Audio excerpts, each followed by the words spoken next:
Entonces me presento, mi nombre es María Silvina Pérez.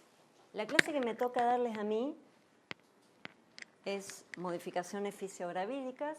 Para que ustedes se den una idea y no estudien esta clase de memoria, que es muy densa, pero es necesaria para que entiendan todos estos procesos que van a ir sucediendo, ¿sí? Ustedes tienen que imaginarse, ¿todos hicieron gineco? ¿Sí? Perfecto. Que de un útero con forma de pera invertida, ¿sí? Por eso se dice forma piriforme, que está intrapélvico, este útero va a aumentar todas sus dimensiones hacia adelante, hacia atrás, hacia arriba y hacia abajo. ¿Está bien? De acuerdo a eso y teniendo en cuenta las relaciones anatómicas que existen entre el útero y el resto de los órganos, vamos a ir viendo qué es lo que sucede con el resto de los órganos. ¿Está bien? Vamos a tratar de imaginarlo para hacerlo más dinámica la clase. ¿Y a qué se llama modificaciones fisiogravídicas? Es una serie de modificaciones, como su palabra indica, anatómicas y funcionales fisiogravídicas que abarcan a todos los órganos y sistemas, ¿sí? Y el objetivo de esto justamente es preparar a todos los órganos, ¿sí? Todos los órganos y sistemas, para alojar al feto y garantizarle el bienestar. ¿Está bien? Acuérdense que este útero va a ir creciendo. En cuanto a las modificaciones, vamos a tener modificaciones generales, ¿sí? Y modificaciones locales. En cuanto a las modificaciones generales, podemos hablar de actitud y marcha. Es donde la paciente sufre una modificación del centro de gravedad con una lordosis lumbosacra, ¿sí? Es lo que Shakespeare describe como el orgullo de la embarazada. La paciente tira los hombros hacia atrás, saca la panza, ¿sí? Y va caminando de esta manera, ¿sí? Es el orgullo de la embarazada, ¿está bien? Una de las situaciones que se presenta, sobre todo en los primeros meses del embarazo, es que la paciente puede mostrarse demacrada, decaída, ¿sí? Como no tengo ganas de hacer nada, y eso se debe a todas las modificaciones hormonales que suceden sobre todo en los primeros meses del embarazo, ¿sí? Por un lado eso, y por otro lado a veces las náuseas y los vómitos que hace que esta paciente vomite todo el tiempo, ¿sí? Adelgace. No siempre pasa. ¿Alguien es mamá acá o papá? No. ¿Vos sí? Bien, me vas a ayudar entonces. ¿Qué pasa con el peso corporal? Hay un aumento normal del peso promedio, aproximadamente 11 kilos, ¿sí? Entre 8 y 14 kilos lo consideraríamos dentro de los rangos normales, ¿sí? Percentilo 5, percentilo 90, pero en realidad uno debería guiarse más por lo que es el 20% del peso habitual de la paciente. ¿Está bien? Tira poquito. Lo mismo, lo que le decía al principio, ¿sí? En los primeros meses puede ser que esta paciente baje de peso por las náuseas, por los vómitos, y después lo ideal es que vaya aumentando 1 kilo por mes, hasta llegar a 9 o 10 kilos más o menos al final del embarazo. Esto es en realidad una diapo que consiste en contarles a ustedes cuál es la cantidad retenida de líquido en el embarazo normal, que es aproximadamente 6.000 mililitros, constituido por todo esto, por el espacio intravascular, el espacio intersticial, los tejidos nuevos, que si bien no son nuevos, ¿sí? Son la vedette de esta clase, de las modificaciones que va a sufrir tanto el útero como la mama, ¿sí? Y por otro lado, el peso que le agrega el feto, la placenta y el líquido amniótico. Esto es a modo informativo, ¿sí? ¿Qué pasa con esta retención de agua? Sabemos que los estrógenos aumentan, ¿sí? Esto lo que produce es una alteración en el grado de polimerización de los mucopolisacáridos que va a permitir, ¿sí? Que este tejido conjuntivo albergue mayor cantidad de líquido, ¿sí? Por eso los edemas. Eso por un lado. Por otro lado, en posición de pie, aumenta la reabsorción de sodio y agua. Atrás del útero nosotros tenemos una vena muy importante, ¿sí? ¿Se acuerdan cuál es? La cava inferior, perfecto. ¿Ayudante de anatomía? Bien, no importa. Vena cava inferior, ¿está bien? En posición de pie estamos diciendo que el útero aumenta sus dimensiones hacia atrás. Entonces va a comprimir la vena cava inferior. Ahora les voy a contar por qué en posición de pie aumenta la reabsorción de sodio y agua.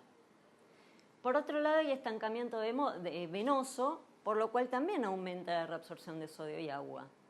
Sumado a esto, hay mayor filtración de proteínas a nivel glomerular, por lo cual se produce una hipoproteinemia, ¿sí? Y sumado a esto hay un aumento de permeabilidad. Todo esto genera que haya mayor retención de agua. Si lo vemos más claramente, en posición de pie hay un estancamiento venoso, disminuye el volumen sangrante circulante y el gasto cardíaco, y se activan 3 mecanismos. Por un lado, hay un estímulo en los receptores de volumen, ¿sí? Con aumento de la secreción del ADH y aumento de reabsorción de sodio y agua. ¿Se acuerdan de este mecanismo?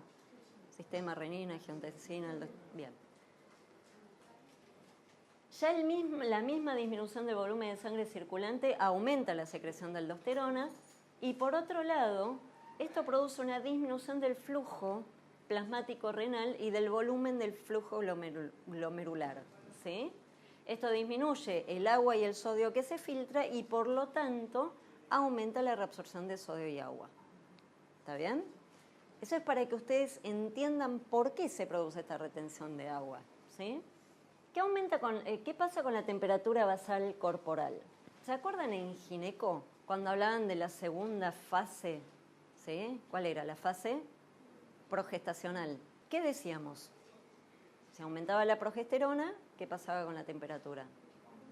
Aumenta, ¿no es cierto? Entonces, una paciente que viene con un atraso menstrual o una menorrea, ¿cuál es la diferencia? Correcto, muy bien. Una paciente que viene con amenorrea o con un atraso menstrual le dice, doctora, ¿sabe qué? Tengo fiebre, me toco y estoy caliente. Entonces uno le dice, bueno, ¿usted se tomó la temperatura? Sí, me la tomé. Es raro que te digan que sí, pero no importa. Sí, me la tomé. Bueno, ¿cuánto tenés? Y no supero los 37,5. Ojo ahí, ¿sí? 37,5, atraso menstrual. Y ahí le pregunto a usted, ¿se está cuidando o no se está cuidando? Uno debería ahí sospechar, ¿sí?, que puede haber un embarazo. O sea, que en la temperatura basal, por este aumento de progesterona, puede aumentar entre 0,3 a 0,5 grados. ¿Sí? ¿Está bien? ¿Qué pasa con la piel?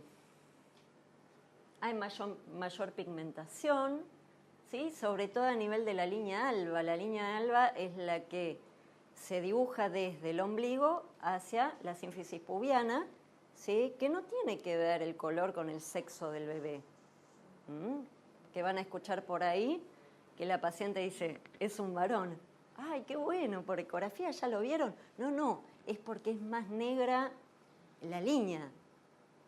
Bueno, ponele, uno le explica, ¿no? Bueno, señora, no podemos guiar científicamente, no sabemos si es así. Bueno, pero sepan que estas cosas se escuchan, ¿sí?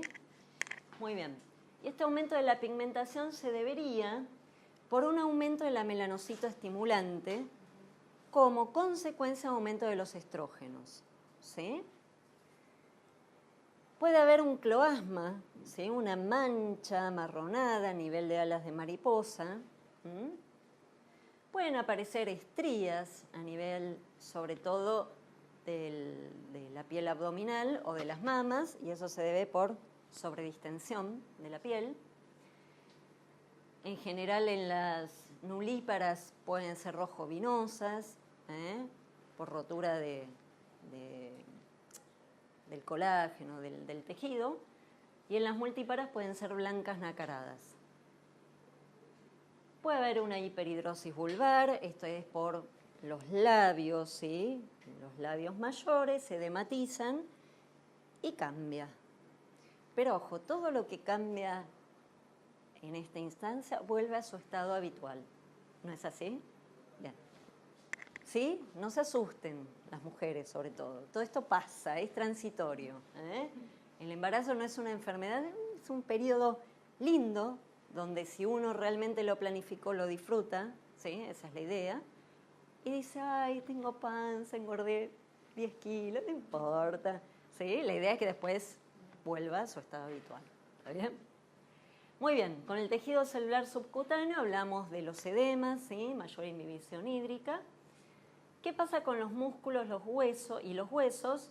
Sufren un proceso de hiperplasia e hipertrofia, también por aumento de los estrógenos, ¿sí? Y por suerte pasa esto, sobre todo en las articulaciones sacroilíacas, donde además tienen mayor movilidad. Imagínense una articulación sacroilíaca que fuera rígida, ¿sí? Que no tuviera movilidad, que no tuviera los músculos del proceso de hiperplasia e hipertrofia. ¿Qué pasaría? El útero, ¿sí? Va a crecer igual, se rompería, ¿sí? Si es rígido, se rompe. ¿Está bien? A nivel de la sangre, ¿ustedes se acuerdan la fórmula del hematocrito? El hematocrito es volumen globular sobre volumen plasmático. ¿Está bien? Arranquemos por ahí. Si nosotros sabemos que el volumen sanguíneo total aumenta, pero más aumenta el volumen plasmático y además aumenta el volumen globular, pero vemos que el volumen plasmático aumenta más de lo que aumenta el volumen globular, ¿cómo va a estar ese hematocrito? Bajo, ¿está bien? Entonces, en una embarazada podemos considerar un hematocrito de 11.3 o 11.5 como algo esperable, ¿sí? ¿Está bien? No vamos a hablar de anemia por encontrar ese hematocrito. La hemoglobina debería estar normal, ¿sí? ¿Se acuerdan los valores de la hemoglobina más o menos? Más o menos, perfecto.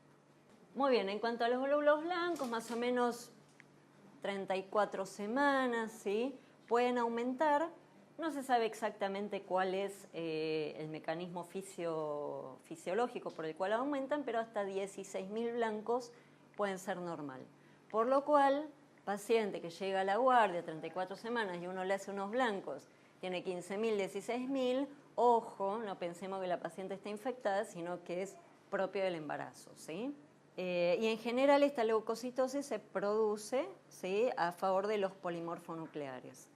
Muy bien, en cuanto a las modificaciones en la composición del plasma y del suero, los electrolitos disminuyen, ¿sí? Por mayor filtrado glomerular. En cuanto a las enzimas, la fosfatasa alcalina aumenta. ¿Se acuerdan más o menos los valores normales? 300, hasta 300 más o menos. Bueno, puede aumentar hasta el doble en el embarazo, no más allá de los 600, porque ahí incurriríamos en otra patología que ya van a ver ustedes, que es la colestasis. La GOT y la GPT puede aumentar, pero dentro de los límites normales, 36, ¿sí? ¿Se acuerdan? Hasta 36 más o menos normal. Los aminoácidos de las proteínas disminuyen, ¿se acuerdan que hablamos de una hipoproteinemia? La creatinina, la urea y el ácido úrico también disminuyen por mayor filtrado glomerular. Y la glucemia disminuye y la insulina aumenta, ¿sí? Esto de la glucemia y la insulina lo van a ver bien en la fisiología o en la fisiopatología de lo que es la diabetes gestacional, ¿sí? ¿Qué pasa con la glucemia? ¿Por qué aumenta la insulina? ¿Por qué es un estado diabetógeno el embarazo? ¿Y qué pasa si no se regulan correctamente? ¿Sí? La eritrosedimentación aumenta, ¿sí? Hasta 80 más o menos, por lo cual en una embarazada el eritro, y bueno, no se la pidamos, o si se la pedimos, ¿sí? Sepamos hasta qué valor es normal. En cuanto a la coagulación de la sangre, el fibrinógeno aumenta y las vitaminas y los minerales disminuyen por mayor consumo. Y esto trae aparejado, ¿sí? Que la paciente venga y les diga, doctora, tengo unos calambres que no puedo más, ¿sí? Entonces ustedes le explican, ¿sí? Le dicen, bueno, señora, esto es porque usted está consumiendo mayor cantidad de vitaminas, minerales, ¿sí? Vamos a darle un complejo polivitamínico, ¿sí? En general se lo aportamos, después de las 20 semanas. Porque al principio, en el primer trimestre, están como más asqueadas, el estómago más revuelto, ¿sí? Tal cual. Y el hierro suele disminuir también por aumento de consumo. ¿Está bien? Si el hierro disminuye mucho, ¿sí? Le vamos a dar ferroterapia a la paciente. Aparato cardiovascular. Volumen minuto, frecuencia cardíaca por... Muy bien. Si aumenta el volumen minuto, aumenta la frecuencia cardíaca, aumenta todo, ¿sí? Aumenta el volumen sistólico. ¿Está? ¿Qué pasa con la diferencia arteriovenosa? Va a disminuir y esto está dado porque llega mayor cantidad de sangre oxigenada al corazón, a la aurícula derecha, de lo que normalmente, lo que no pasa, ¿sí? Fuera del embarazo. Y esto está dado por mayor oxigenación durante el embarazo, ¿sí?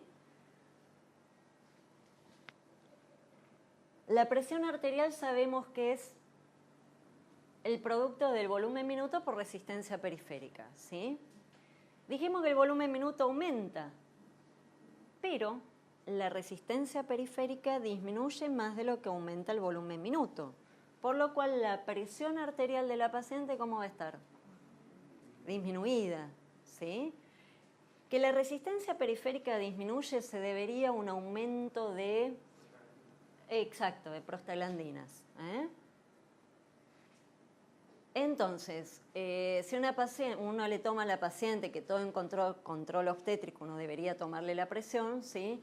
En general maneja presiones de 90, 60, 90, 50, que uno dice, estamos bien, ¿sí? Presión venosa yugular sobre los miembros aumenta, ¿sí? Eso está dado, acuérdense, por la compresión a nivel de la vena cava. Si el útero está creciendo hacia arriba, ¿qué va a pasar con el corazón? Correcto, ¿sí? El corazón se va hacia arriba adelante y describen los libros que uno debería ir a escuchar el latido en el cuarto espacio intercostal, anda a ubicar el cuarto espacio intercostal, ¿no? Pero sabemos que esto pasa, ¿sí? Se hacen cardio, sepan que esto pasa. Lo mismo que en el electrocardiograma, hay ciertas diferencias. Por ejemplo, en la derivación 3, la onda T puede estar aplanada o ser negativa, ¿sí? Me ha tocado que algún cardiólogo asustado vino y me dijo, la onda T es negativa. No te preocupes, puede pasar. Hacele otro después del embarazo y la onda T anda bárbaro. Muy bien. El segmento ST es raro que esté deprimido, el QRS tiene poco voltaje y las ondas Q pueden ser bastante profundas a modo informativo, ¿sí? Pero ven cómo todos los aparatos sufren sus modificaciones. También se modifica el aparato respiratorio. El volumen minuto aumenta la ventilación alveolar, hay mayor requerimiento de oxígeno, ¿sí? La frecuencia respiratoria también aumenta, pero la capacidad vital permanece igual. Si ustedes toman, en mi época el librito de respiratorio era verde, no sé, en la época de ustedes, en fisio, ¿sí? Y ven, espero que lo tengan todavía, todas las... esas ecuaciones de lo que era el volumen residual y demás, fíjense si los tienen, ¿sí? Para que vean cómo la capacidad vital permanece igual, a pesar de todas estas modificaciones. La capacidad inspiratoria aumenta, ¿sí? Y el volumen residual y el volumen pulmonar total disminuyen. Se habla como de un pulmón, no me sale la palabra ahora, más colapsado al final de la expiración. Y eso fíjense en el libro. El consumo de oxígeno también aumenta y existe una hiperventilación. Muchas veces se habla de una disnea fisiológica del embarazo. La paciente camina un poquito más rápido y se agita. Entonces uno le dice, no camine más rápido, no siga a su marido, que su marido vaya rápido, usted tenga su ritmo normal, porque todo eso genera mayor requerimiento de oxígeno. ¿Está bien? ¿Te dejaban atrás a vos? Adelante, digo. No. Ya, bueno, está muy bien. Eso no cambia. En cuanto al aparato urinario, el riñón histológicamente está igual, es normal, pero funcionalmente aumenta, sobre todo en posición en decúbito dorsal, donde dijimos que aumenta la aldosterona. ¿Qué pasa con los uréteres? ¿Sí? ¿Se acuerdan cómo pasaban los uréteres atrás del útero? Hay una porción y después se van para adelante, ¿sí? Entonces, si uno piensa que este útero va a aumentar su tamaño hacia arriba, hacia adelante, los uréteres se van a dilatar, van a tener como una acodadura por encima del estrecho superior, ¿sí?, del útero, van a quedar así, ¿sí?, bien acodado. La vejiga se va a elongar, se va a estirar, ¿sí? Hay un ensanchamiento de la base del trígono, los meatos se separan, se hacen edematosos y congestivos, y sumado a esto hay mayor reflujo vésico-ureteral con disminución del peristaltismo. Todo esto trae aparejado que la paciente pueda tener una infección urinaria, ¿sí?, y muchísimas veces son asintomáticas en el embarazo. Entonces, ¿qué es lo que debe hacer uno? Un urocultivo, aunque sea uno por trimestre, ¿sí?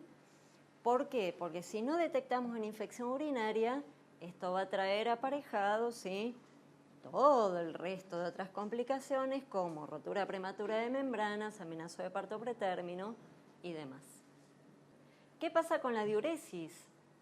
Disminuye cuando uno está de pie y aumenta durante la noche. En general, nosotros le recomendamos a la paciente que cuando se acueste, buenas noches, cuando se acueste, va a llegar un momento que no va a poder acostarse, ¿sí?, boca arriba. ¿Por qué? Porque este útero que aumentó hacia arriba, ¿sí?, va a levantar el diafragma, va a comprimir los pulmones y en esta posición como que se va a ahogar, ¿sí? Entonces decimos que se ponga 2 almohadas o que se acueste de costado izquierdo. ¿Qué pasa si yo me acuesto de costado izquierdo? El útero, ¿sí?, se va hacia el costado y hacia adelante. ¿Qué descomprimo? La vena cava inferior, ¿sí? Al descomprimir la vena cava inferior va a aumentar el flujo plasmático glomerular, ¿sí?, y va a haber mayor cantidad de orina. Por lo cual la paciente le va a decir, doctora, la verdad es que me acuesto y a cada ratito me tengo que levantar a hacer pis, ¿sí? Al margen de que uno piense quizás en una infección urinaria, ¿sí?, lo descarta y le explica, bueno, sí, esto puede pasar, quédese tranquila, ¿está bien? No hay nada más importante que tener una buena relación con el paciente, y sobre todo una paciente embarazada, donde tiene muchos miedos, no importa si tuvo o no tuvo hijos, porque incluso mismo las pacientes que tienen hijos, todos los embarazos son diferentes, y tienen dudas, o tienen miedos, o si pasaron un embarazo complicado al anterior, va a estar muy asustada. Entonces, tengamos un poquito de paciencia y tratemos de contestarle todas las dudas que ella tenga, ¿sí? Eso es re importante. Muy bien, las pruebas funcionales renales deben ser normales. Si hay alguna prueba funcional anormal, vamos a pensar que está pasando otra cosa, otra patología, hipertensión, por ejemplo, ¿sí?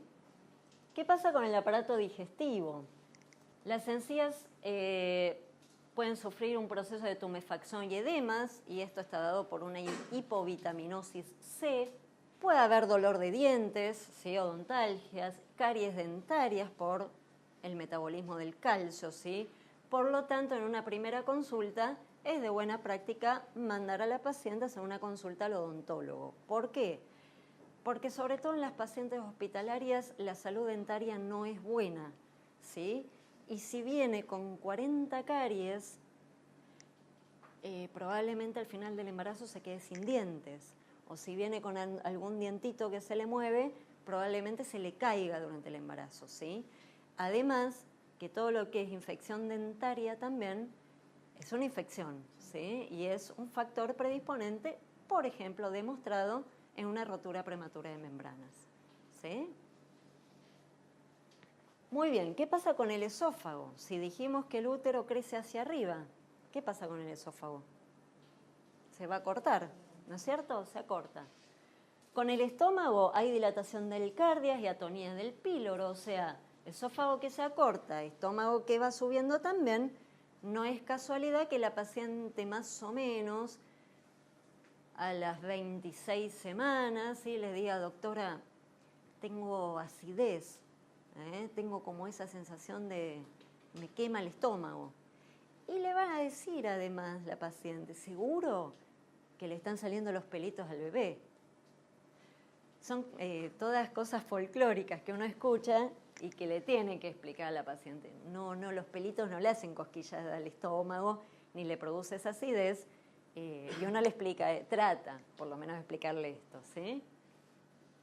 Y de aliviarle la molestia. Muy bien.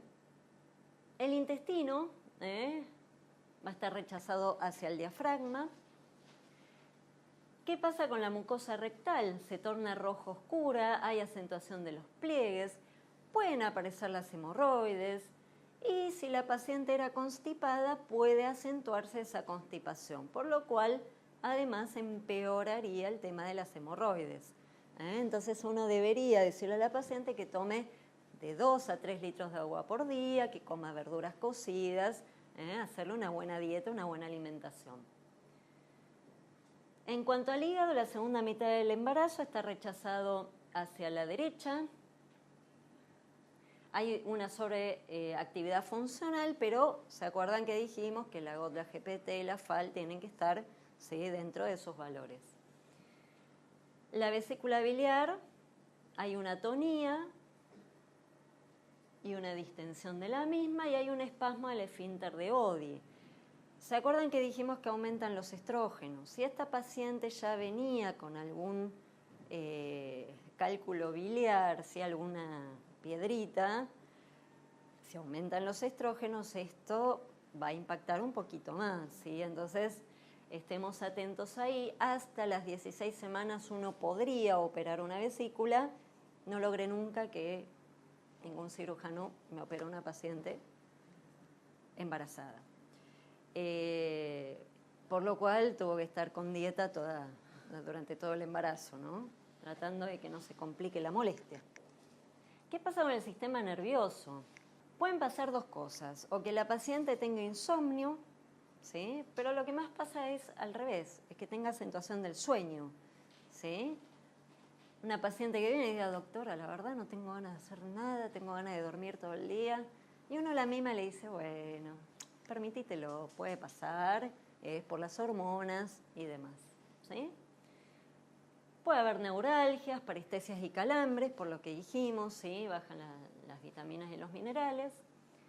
En cuanto al sistema neurovegetativo, los trastornos vagotónicos son los más frecuentes.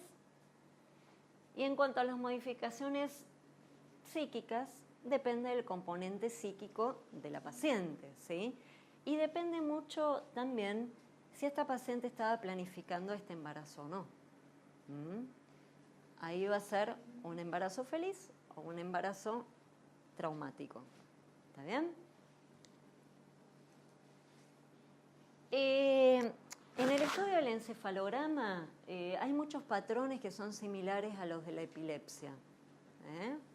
Así que esto ténganlo en cuenta porque si la paciente se hace un encefalograma estando embarazada, hay que decirle al neurólogo, lo mejor es que el neurólogo lo sepa, qué puede pasar. Órganos de los sentidos. En cuanto a la vista, puede haber una hipersecreción lagrimal con disminución de la tensión ocular. Aumenta la tensión arterial central de la retina, pero el fondo de ojo debe ser normal. Si el fondo de ojo está alterado, sobre todo en el primer trimestre, estaríamos hablando de una patología previa, ¿sí? Pensemos una hipertensión, en diabetes, o por qué esta paciente tiene el fondo de ojo alterado. Puede haber trastornos de acomodación y aumento de la miopía. O sea, todos los trastornos oftalmológicos que la paciente traía antes del embarazo puede acentuarse durante el embarazo. Lo que les pido es que si hacen oftalmología, no le receten anteojos nuevos a la paciente durante el embarazo, porque después todos estos trastornos vuelven al estado previo al embarazo. ¿Está bien? O sea, le va a servir poquitito mientras esté embarazada. Le vamos a hacer gastar plata y después no le van a servir los anteojos. ¿Está bien? En cuanto a la audición, durante el embarazo disminuye la agudeza auditiva y se agravan los estados preexistentes.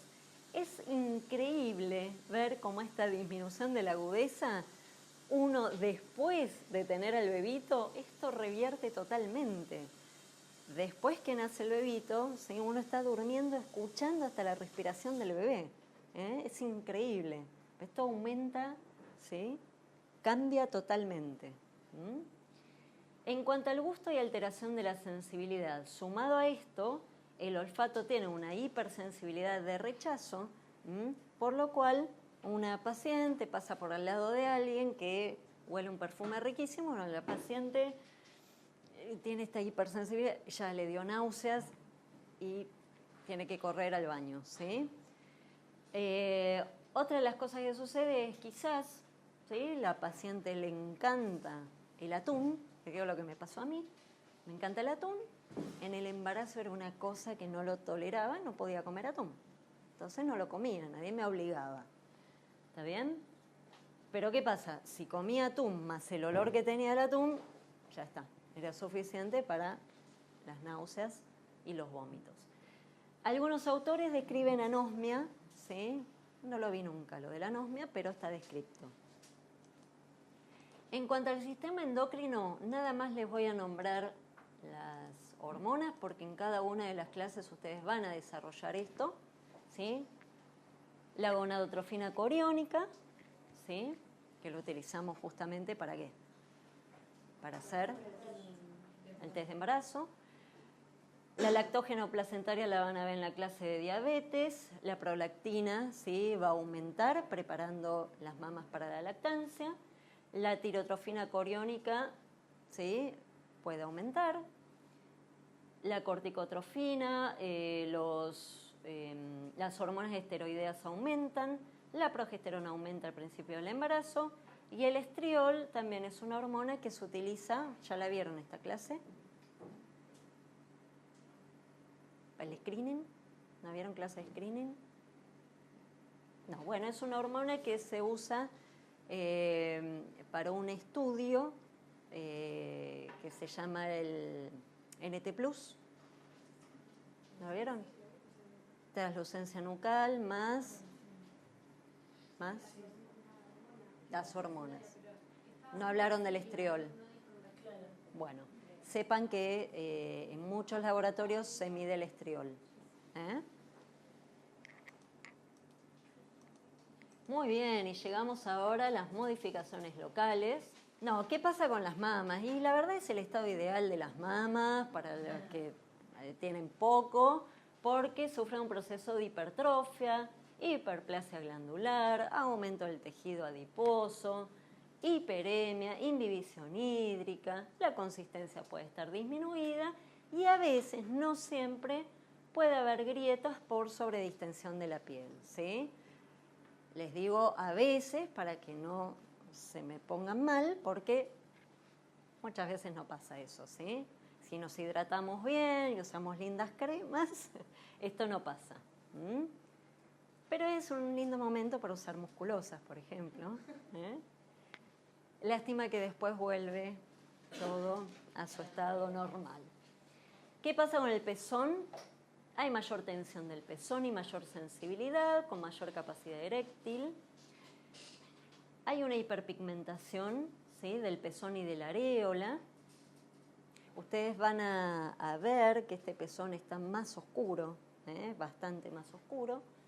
Aparece la red venosa de Haller, ¿sí? Que por transparencia de la piel uno lo ve, es como unas venas con forma arboriforme, de árbol. Y no es que aparecen, sino que se hacen notar los tubérculos de Montgomery, que muy frecuentemente la paciente le dice, doctora, me salieron granitos alrededor del pezón, y ustedes le dicen, si no se lastimó ya, porque muchas lo aprietan, dicen, no, no son granitos, son los tubérculos de Montgomery, que son, ¿sí?, la boquita de las glándulas sudoríparas, pero explíquenle, y mucho menos que se la aprieten, porque si no, se van a infectar.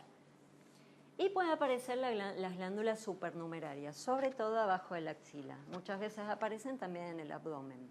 ¿Sí? ¿Por qué abajo de la axila? ¿Se acuerdan cómo era la embriología? La línea mamaria. No, no se acuerdan, no importa.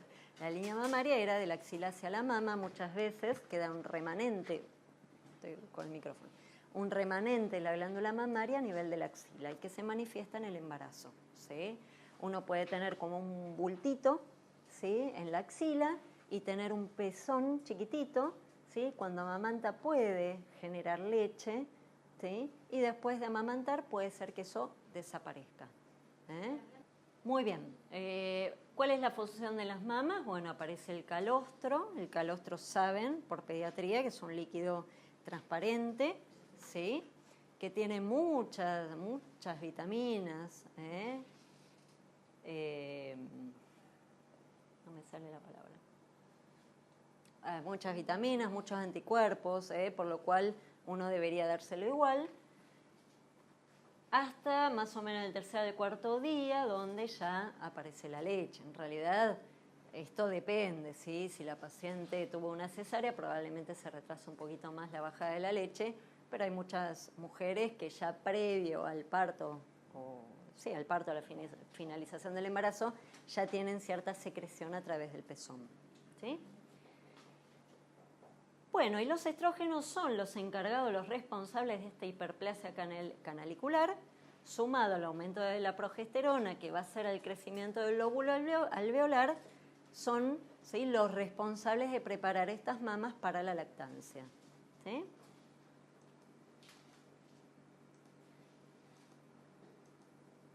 Uno siempre es amigo de la lactancia materna. ¿Sí? Que sea amigo de la lactancia materna significa que obviamente estamos a favor de esa lactancia materna, pero si la paciente no tiene leche porque no la produce, no la angustiemos, no estemos con el sacaleche 2 horas, 4, 5, lastimándole las mamas porque no va a haber. ¿Sí? Por eso les digo que tengan buena relación con la paciente. Eso es importante porque es un motivo de angustia importante para la paciente. No, si no tiene leche y no la va a tener, no va a dejar de ser menos madre por eso. El vínculo también se forma dándole el biberón en un espacio adecuado, tranquilo. El vínculo madre-hijo se forma igual. ¿Está bien? Les digo esto porque a veces uno se obsesiona. No, le tenés que dar. Está bien, pero ¿hasta dónde? ¿Hasta lastimarla? Pobre, no. ¿Está? ¿Sí? Bueno. ¿Qué pasa con la pared abdominal? La pared abdominal se va a distender, ¿sí? Porque dijimos que el útero crece hacia adelante. En esa sobredistensión puede aparecer las estrías. Hablamos de la línea alba. ¿Qué pasa con los ovarios de las trompas? ¿Se acuerdan que las trompas estaban de esta manera atrás del útero? ¿Sí? Así. Cuando el útero crece para atrás y para arriba, las trompas se horizontalizan y los ovarios quedan al costado del útero. ¿Está bien? Los ligamentos uterinos sufren una distensión por el crecimiento del útero, sobre todo los redondos. Esto trae aparejado que la paciente al principio del embarazo les diga: tengo molestias, dolores, como si fueran de una menstruación, ¿es normal que pase? Y uno le dice: sí, señora, es normal, porque los ligamentos que sostienen el útero se distienden, y eso molesta, ¿sí? Explíquenle, yo siempre les explico, porque una explicación a tiempo es una consulta menos, si no, pobrecita, va a estar todo el tiempo consultando. El útero. En cuanto al cuerpo del útero, sufre modificaciones anatómicas e histológicas de hipertrofia e hiperplasia. El útero es un músculo, ¿sí? Un órgano muscular, entonces imagínense que va a tener que aumentar, ahora vamos a ver, todos sus volúmenes, ¿está bien? Así que por suerte es hipertrofia y hiperplasia, si no, se rompería. Y esto está dado para adaptarse al crecimiento del huevo y está determinado por las influencias hormonales de las que venimos hablando. En cuanto a las modificaciones anatómicas, aumenta su volumen 24 veces. Aumenta la capacidad 500 veces por la extensibilidad de la pared. Aumenta 1 kilo de peso, ¿sí? Aumenta todas sus dimensiones, aumenta el espesor de la pared por hipertrofia, aumenta 1 litro del volumen sanguíneo y de la forma piriforme al principio se va a hacer asimétrica, lo que se llama prominencia de Piscasek.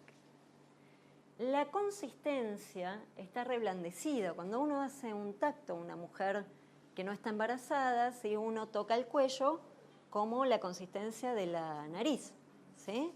Cuando uno hace un tacto a una mujer embarazada, va a tocar un cuello más reblandecido. Esto está dado por la imbibición hídrica, ¿sí? Mayor cantidad de agua. Entonces, como es más babita ese cuello, ¿sí? Y el útero va a tener una rotación hacia la derecha.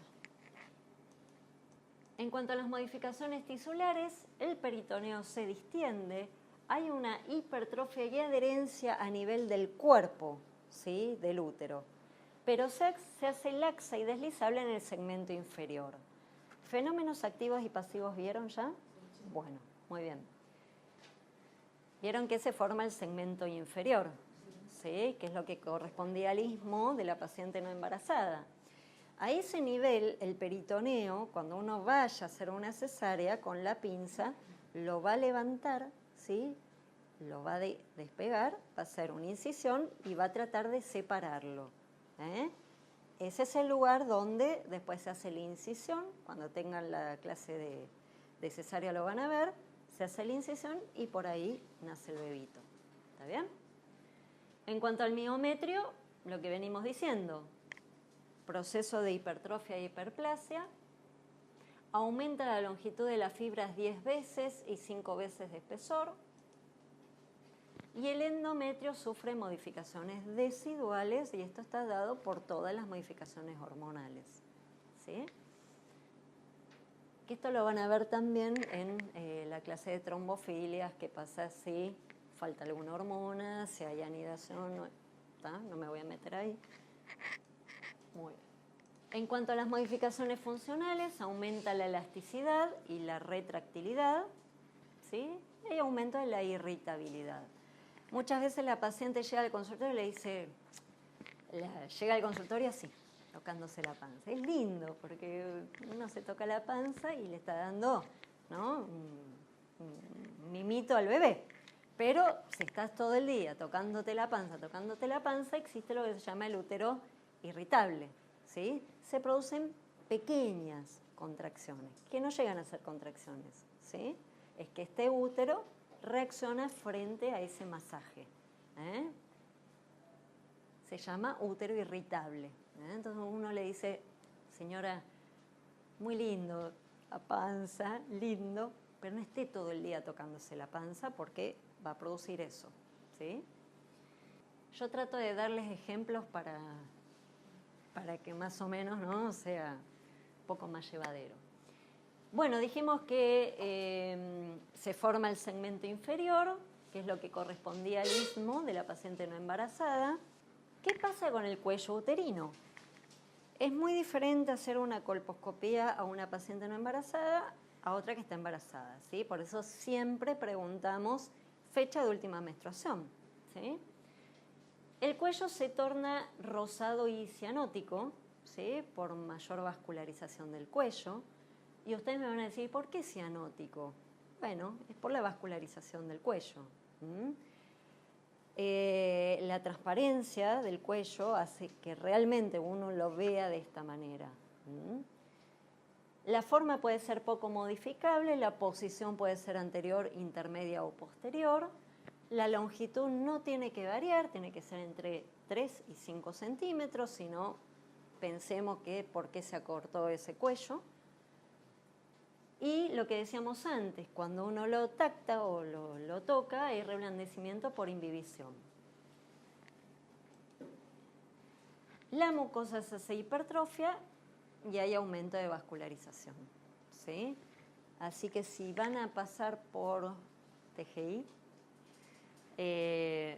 voy a tratar de mostrarles algún cuello de embarazada para que vean qué diferente se ve. Por otro lado, la ectopía, ¿sí? ¿Se acuerdan lo que es la ectopía? La eversión de las células cilíndricas hacia afuera, hacia el exocervix, se ve como mucho más reforzada. Cuando uno coloca el ácido acético, se ve más blanca, como más gruesa, ¿sí? Y si uno no sabe que esa paciente está embarazada, dice, ay caramba, ¿qué es esto? Porque realmente es llamativo, ¿sí? ¿Se acuerdan también de la reacción de Hinselmann? La reacción de Hinselmann se da cuando uno aplica el ácido acético, es como un puntilladito blanco, ¿sí? Que uno puede ver, pero también sabe que si está embarazada, es eso. ¿Está bien? ¿Qué pasa con la vagina? La vagina tiene mayor secreción, puede cambiar el pH, ¿sí? Puede aparecer un flujo vaginal, en general a expensas de una candidiasis.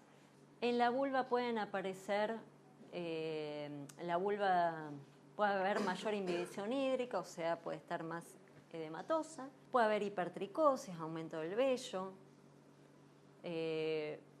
Puede cambiar su coloración también, pero todo después vuelve a la normalidad. El periné y la pelvis, ¿sí? Sufren un proceso de distensión, aumenta su capacidad, aumenta toda la capacidad pelviana justamente para este útero, ¿sí? ¿Alguna duda, alguna pregunta? Los dejo con otra clase, ¿puede ser? ¿Sí?